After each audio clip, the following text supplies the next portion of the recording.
Hello and welcome to another episode of Sports and Songs podcast. This is season 5, episode number 50. Tonight's the sports edition, Andy, as I see your hat. Yes, they went up, tied at 1-1 today for the Mets. Okay. New York Mets hat is on. I am sporting the Seattle Kraken NHL cap. NHL season has begun. We'll cover all these things, right? Got a little WNBA, dabble on some hockey news here. Yes, NHL just started. Probably a lot more on that next week. I know the Kraken were here Saturday against the Wild. Kraken came out with the victory on that one in the shootout.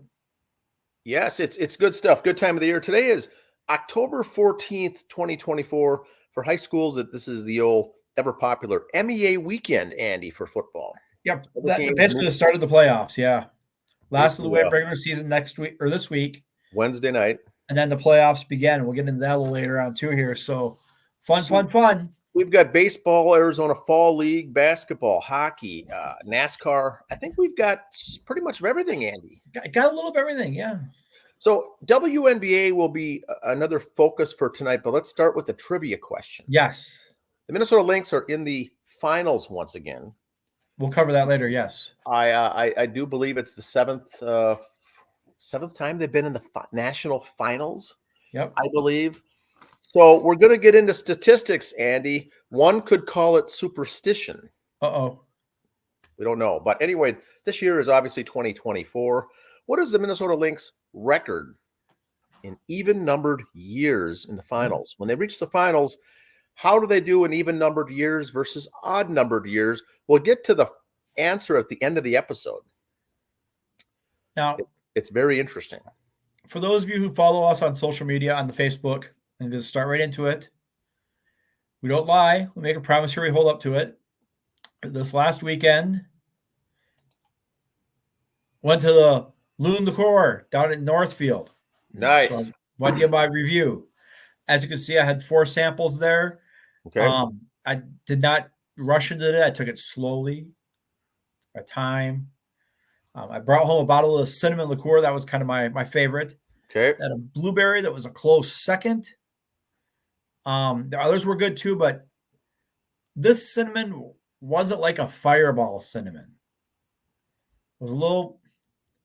The Fireball cinnamon's more like the cinnamon rock hard candies.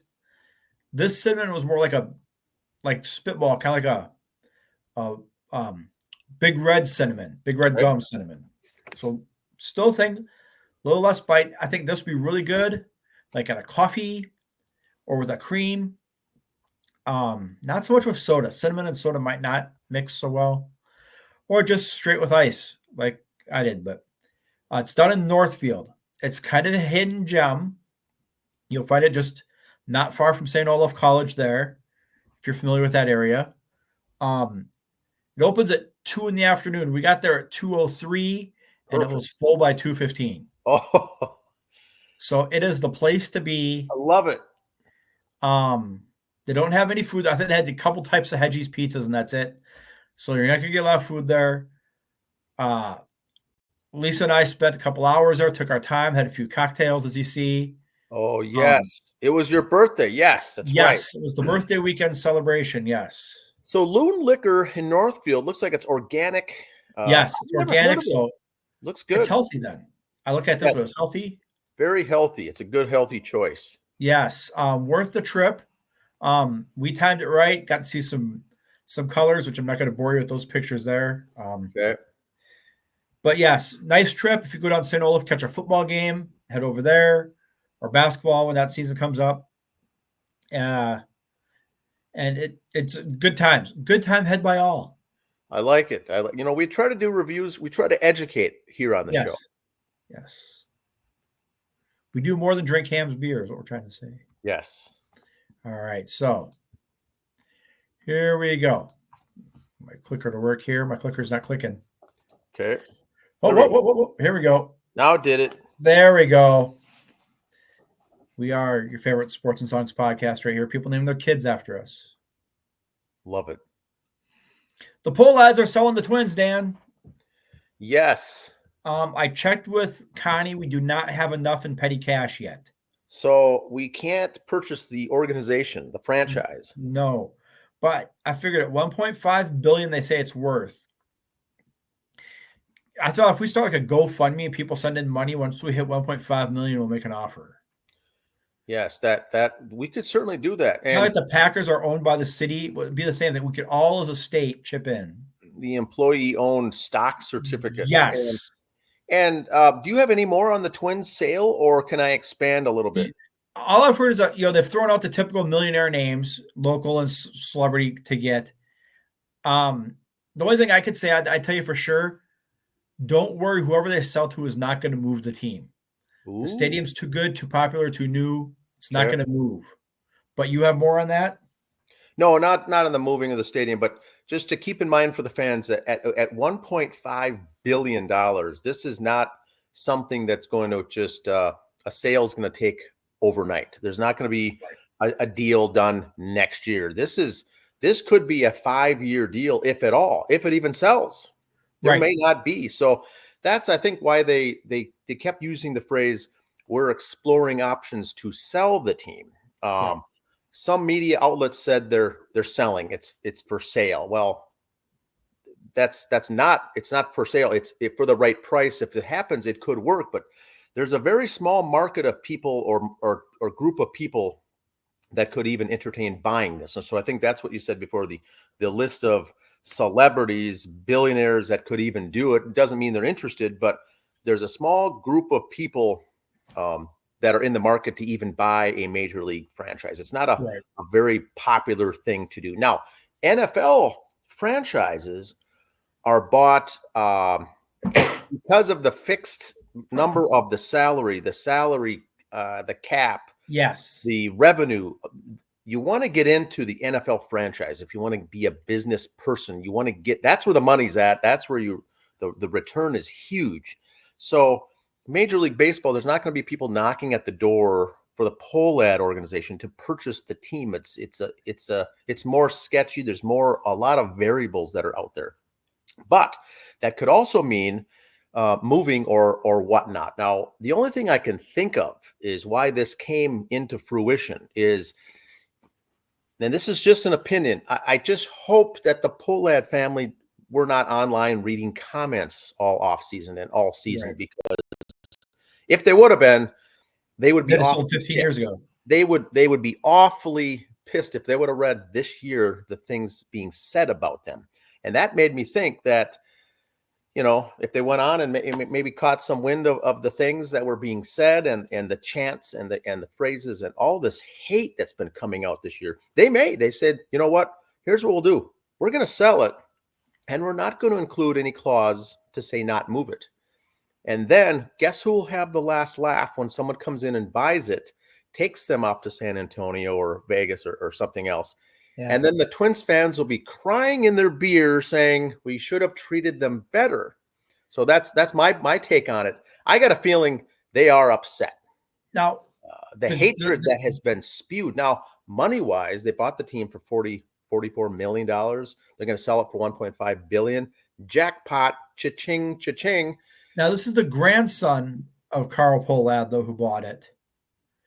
I don't know what he's got for kids afterwards. Is there no family to pass it down to? Is that family not interested in this? That's why they're selling? I think that the Pohlads have 26 businesses that they run and operate, and they have fully staffed. And so this is just an offshoot. That's basically Dave St. Peter that runs it. The Thad Levine, the general manager, those types of people run it. The Pohlads aren't too closely involved with the Twins sale. I think that's why part of the anger and the hatred and the visceral comments coming down shouldn't be really directed to the Pohlads per se, but they don't have that much of an influence, I don't think, on the team as people think. So I think they want to get out of it. It's just a giant headache, and they want to get out. So I don't think it's going to be handed down.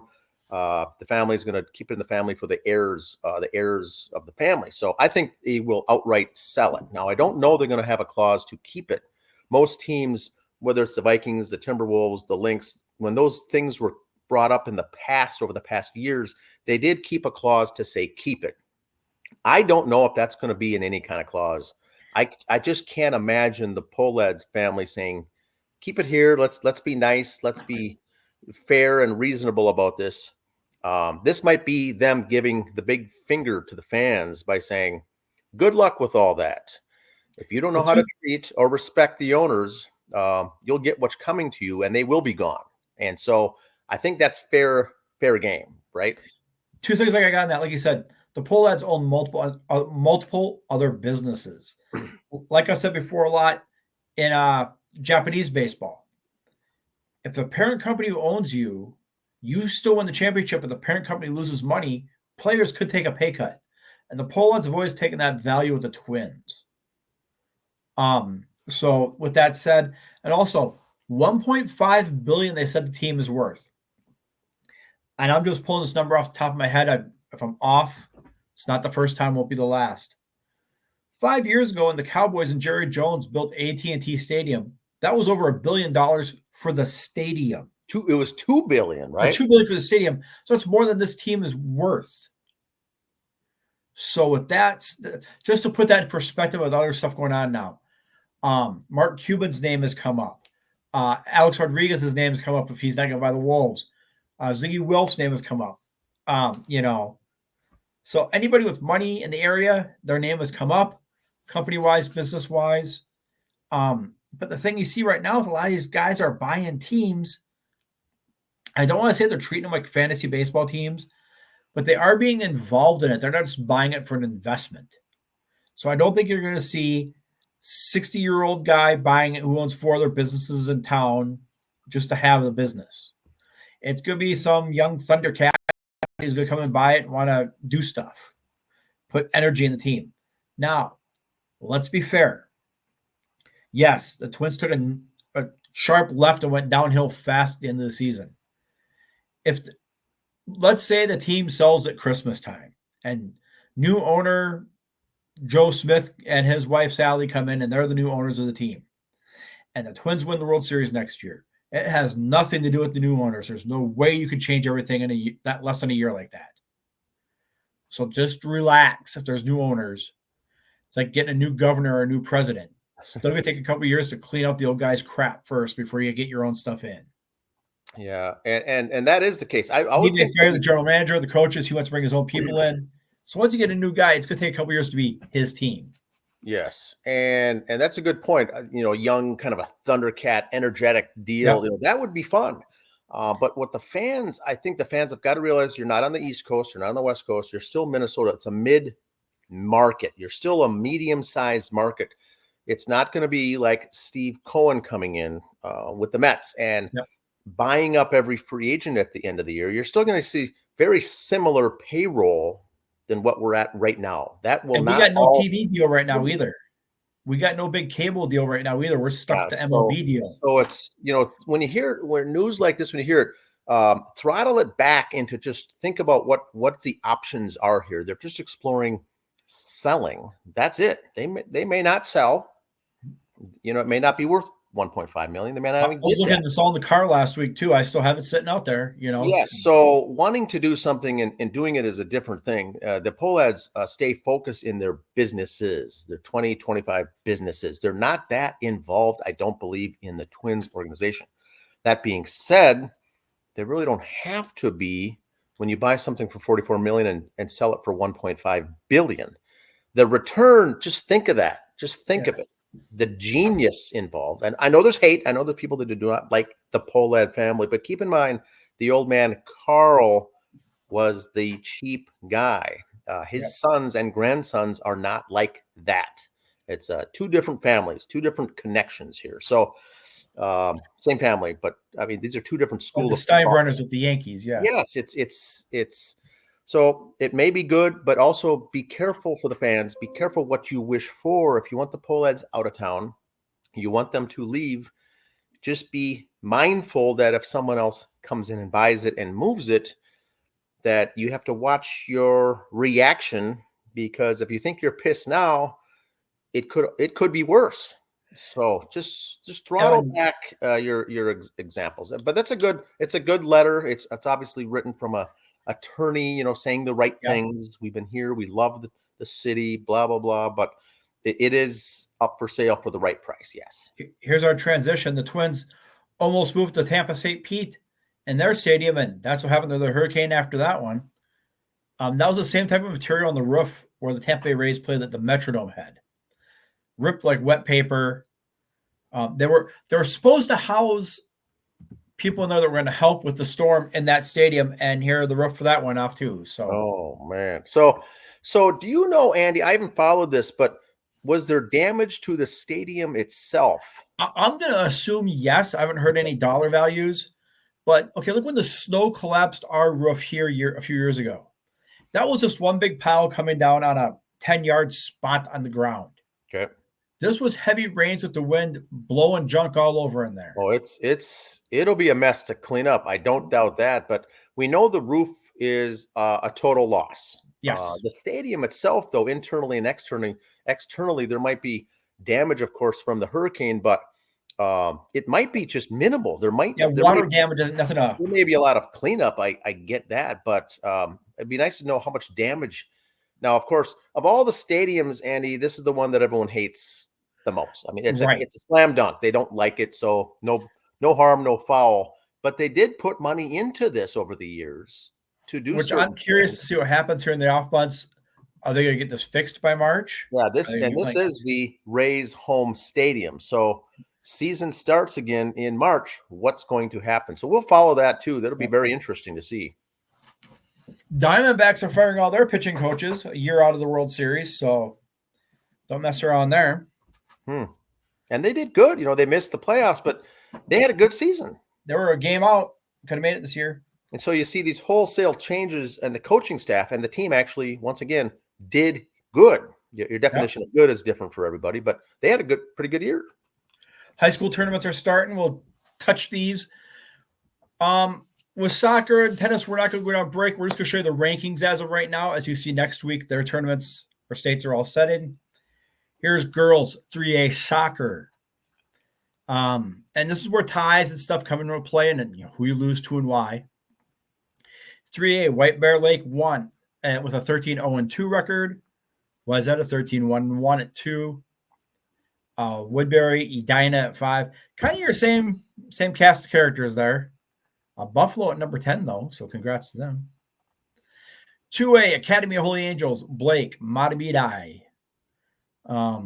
Again, kind of your same cast of characters there all time. 15-1-0 for first place, but 15-0-1 is second. Who did you lose to? Who did you tie to? And when? Has a lot to do with these sports.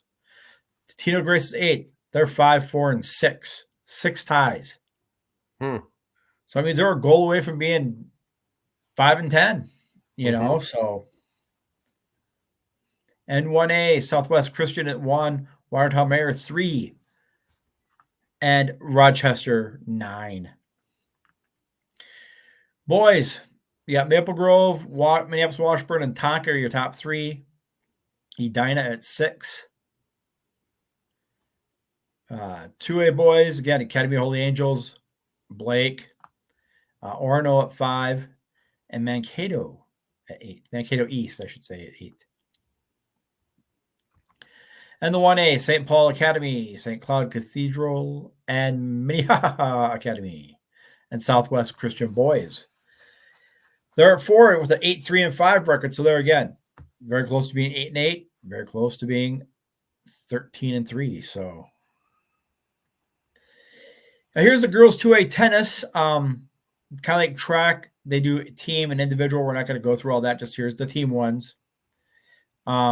Rochester Mayo at 1, Edina 2, Maple Grove 4, Tonka 6, and Wayzata 8.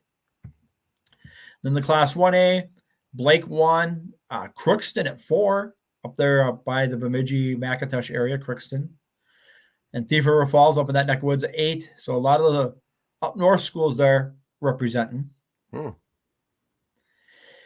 only college football we're going to touch on now, because we've got so many other things. Gophers, very exciting win at UCLA, 21-17. And the Bison, 24-3. The Bunnies also won, so Bison are still going to be 2 in the nation. The Salukis. And also, if you look at our page, we did share some pictures. Jeremy Quass, friend of the program, was at the UCLA game out in California.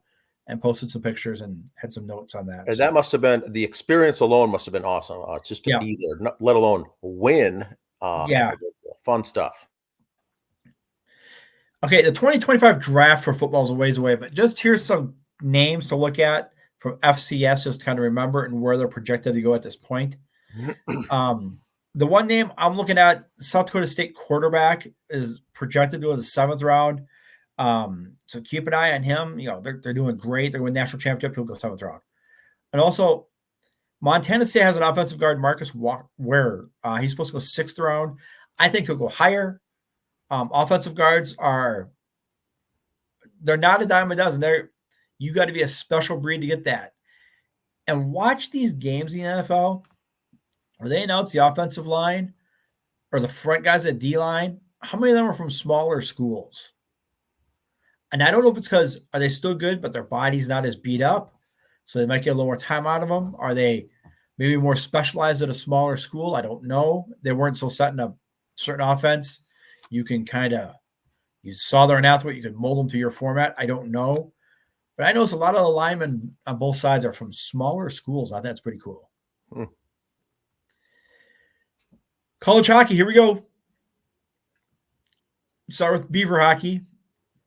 There we go. Boys they're okay. They won, got a couple losses there, but that's who you lose to. You lose to the higher teams. The gals, they've got some games under their belt, and they are 0-6. It's going to be a long season for the girls. Boys should hold their own. The gals, they lost to Ohio State, who's ranked 5th. But then they did okay. Robert Morris, they lost in overtime. Those 2 losses to St. Cloud, who's number 11, but they lost 1-0 and 2-0. So they're holding their own. But we'll see. It's going to be a long year for the Beaver women hockey team. Gopher hockey. The guys, they had that Air Force 7-1. Then Omaha, they lost in overtime. And they got another overtime, lost to Ohio State. Back and then a tie. It would have been a long season. Then they go 4-1-1. 2-0 at home. Here we go. Now, this was going into this weekend for baseball. Mets and Dodgers. Dodgers are tied at 1 after today. Cleveland and New York have game 1 going on right now. I got a little side soapbox on this.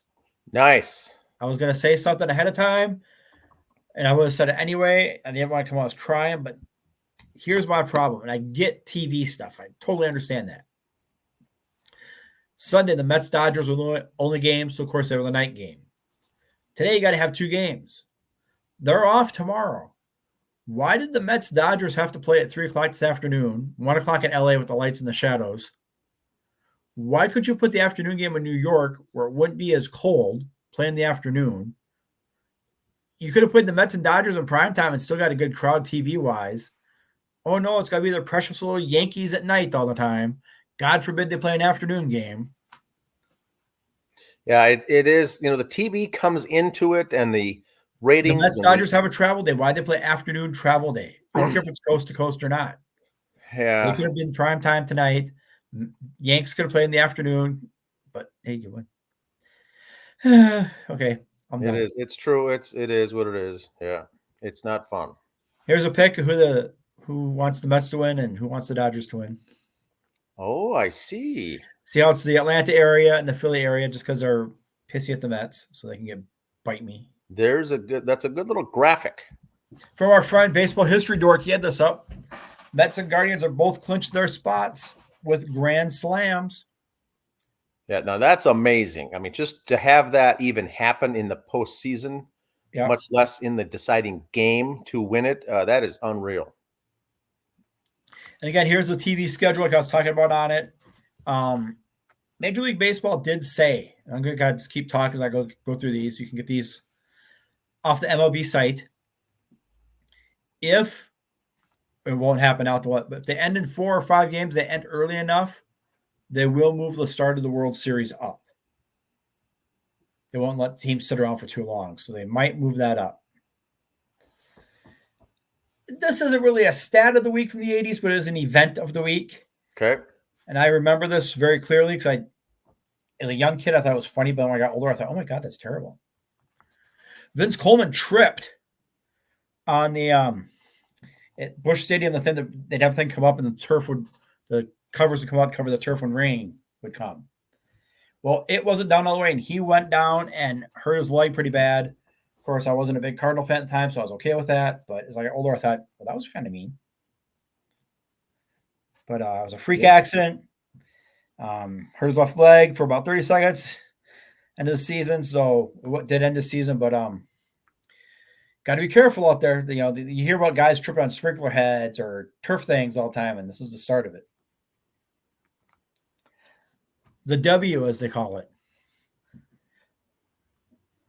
Coach Reeves has 48 career playoff wins. The Los Angeles Sparks have 47.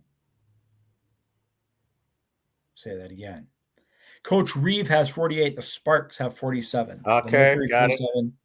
So she's now, this was with the win on Saturday or Friday. So she has more wins than all the other teams. Also, the WNBA teams in the playoffs trailing by 15 points. The final 5 minutes are now 1-183. Well, we put the 1-183. Wow, that is not surprising, the record, but boy, that is a tough thing to do. 15-plus points to come back. And Liberty came back yesterday, so we are tied at 2. So they come home, I believe, Wednesday night here at Center a la Target. Tied at 1, right? Yep. Tied at 1. Game 3 is coming up. That'll be good. So the next 2 are at home Wednesday and Friday. Series tied at 1. Yep. That should be awesome. Starting next year, they are going to move to a best-of-7 format. This year, it's a best-of-5. They're going to move best-of-7 next year, and they are going to have some other playoff change formats where they're going to go instead of 2-1, it's going to be 1-1-1. So a lot of travel in there, which get ready for the complaining start. Well, if you could afford to fly town to town to town for 3 games, why can't you afford to pay the girls more? So get ready for that. Yeah, it all comes with the territory. Now. Yep. When they first started, those first 8 years were they best of 3, right?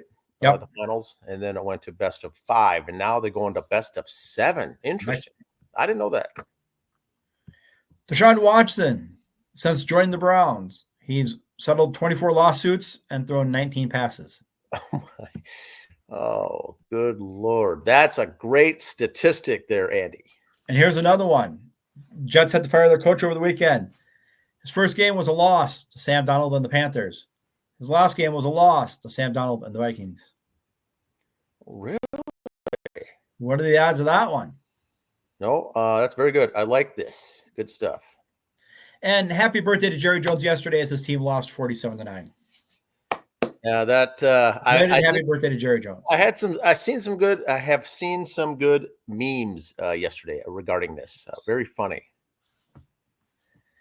All right. Football and hockey, 2 somewhat violent sports with passionate fan bases, amazing highlights, and skilled athletes. Amount of time in a 60-minute game. Hockey game involves actual gameplay, 60 minutes. Actual amount of time in a 60-minute football game involves actual gameplay, 11 minutes. True. So that's kind of why I'm more excited for hockey than football. And, of course, police reports for the week. Okay. Chris Blake Griffith accused Houston Texans wide receiver Stephon Diggs of drugging him and trying to engage in sexual activities with him, claiming it played a part of him getting jumped by Stephon's brother. Griffith previously filed a lawsuit against Stephon Diggs' brother, Derez, after he tried to rob and attack him in an elevator. Okay, now we got to take this. I got to read this again. Now, what am I reading here, Andy? This guy is claiming that Stephon Diggs drugged him and tried to engage in sexual activities with him. Wow. Okay, I'm old enough now. I feel okay saying this without it coming out weird. Stephon Diggs is a good-looking dude. He don't need to do that. Wow. So there I said it. But, I mean, so, yeah. Congratulations, go with that, see what happens. This is just so wild that nothing really surprises us anymore and once again, now it's a captain. Don't say cool yet. Okay. Georgia wide receiver Colby Young was arrested this morning on charges of battery and assault against an unborn child. This is the 7th Georgia football player to be arrested this year. Oh, Stay classy, Georgia. stay So there's two little memes. 0 days without the player getting arrested. Oh my goodness. There's the coach wanting to put his fork into an outlet just to get away from it. So this is, let's say it again, 7th this year. So in the year 2024. This year.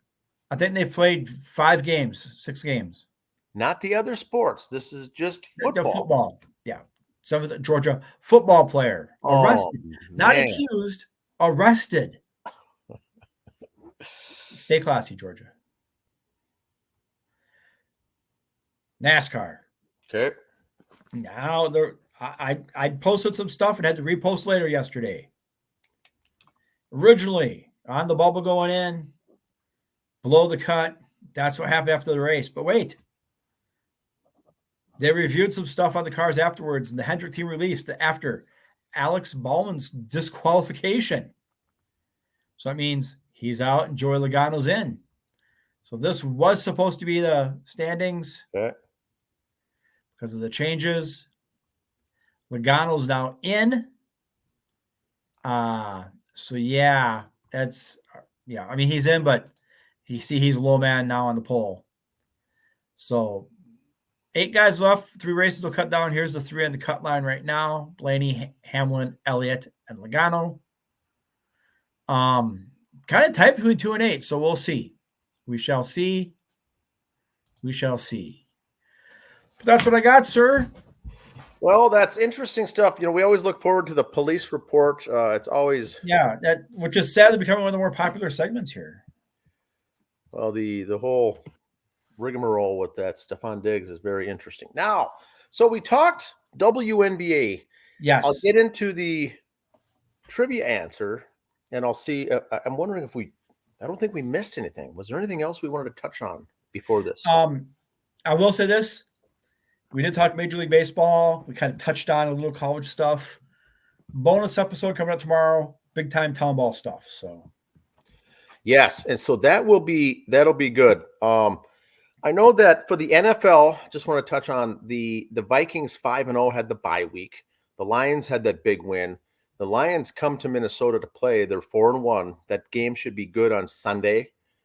The NBA begins a week from tomorrow. The NHL has already begun. Aiden Hutchinson of the Tigers' broken leg. Yes. That was a very gruesome play. I respect Fox for not re-showing it afterwards. They said they're not going to re-show the play. I get that. You can on your phone if you want to look it up. Go ahead. It was pretty gross. I haven't heard anything more since this morning. Basically, he had emergency surgery yesterday down in Dallas. So as long as there's no muscle or nerve damage or anything else, he should be back next year. This year he's done. No. Next year he should be back. Washington Redskins quarterback Alex Smith had a freak injury like that too. It took him a couple of years to come back. Hutchinson being a big defensive lineman might be a little longer. Will he be the same explosive threat player? I don't know. Talking to a guy at work today. They changed the kickoff rules because they thought that was too violent. But haven't the last few major injuries come on stuff like this, like a sack, just someone rolling up on someone else's leg? Random. So, I mean, we kind of laugh at it, but I don't know how to prevent these injuries. These guys getting too big, too fast. Do you have less people on the field maybe, so there's less chance of getting hurt? Do you just cut the pro game back to a 9-man game? Less bodies, less chance of someone rolling up on your leg, Yeah, it's just I don't know. It's so random. I think they do the changes for the kickoff and things like that. More so maybe just for the optics to say, hey, we're doing what we can. We're trying to throttle back the injuries. Does it make a big difference? I don't know. Is it really impacting the real injuries like yesterday? No, It didn't have anything to do with that. So things are still going to happen, but they're trying to make the image better. Now, Arizona Fall League, Andy, is underway. We don't have any information on this for today's show, but they're about a week I think about a week into their system, into their schedule. That's Arizona Fall League. That is, once again, I think 5, 6, maybe 7 of the top future guys from each team for prospects are That's popular. Jeff McNeil played 2 games down there rehabbing and is back on the I saw that. I didn't know they had rehab assignments for the major leaguers at the Fall League, but that's they only could going use it on for rehab. Yep. right now that to get some action in. The Mexican Pacific League is underway now as well for baseball. So there's things going on in other parts. So WNBA, the trivia question was this. The Minnesota Lynx are in the finals again, in the WNBA finals. Whether you're into stats or superstition, how do they typically do on even-numbered years, Andy? This is 2024. I know they went like an every other year for 3 years. I can't remember what it was. And I think those were odd-numbered years, if I recall. Yes. And so all their titles, just 4 of them, they always won in an odd-numbered year. The only times they've lost in the WNBA finals, which is twice, are even-numbered years. So if you're big into stats, superstition kind of stuff, if you want to place your money bet, this is probably the year they're not going to win it. Now, we hope that they do. Yes. But if you're a betting guy, statistically, look for them to not win this year, although we'd like to have them win, but they've never won on an even-numbered year. Always odd, Andy. Time for a change. Speaking of odd, so yeah, that's our show, I think, for today. I don't think there's anything Catch our else. special episode this week about town ball stuff. Yeah, that's going to be very, very interesting. See you next week. See ya.